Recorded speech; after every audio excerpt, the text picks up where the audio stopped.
Foote, founder, CEO of Nexus IT here, joining you from our newest segment of Nexus HQ here in downtown Salt Lake.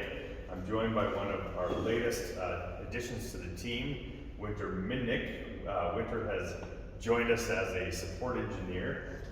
She's been an awesome addition to the team, helping our clients day in and day out with their IT and cybersecurity needs. We're so happy to have you on the team. Welcome, Wynter. Thank you, thank you. Yeah.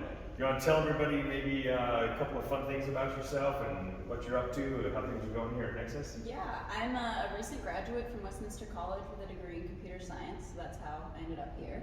And then for fun, I'm a really big fan of snowboarding and rock climbing, and then if I'm feeling really slow, I participate in embroidery.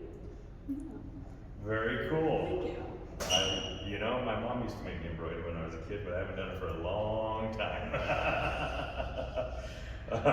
Wynter's been super fun to have on the team. We're so happy to have her, and I know clients like her a lot as well. Wynter, thank you.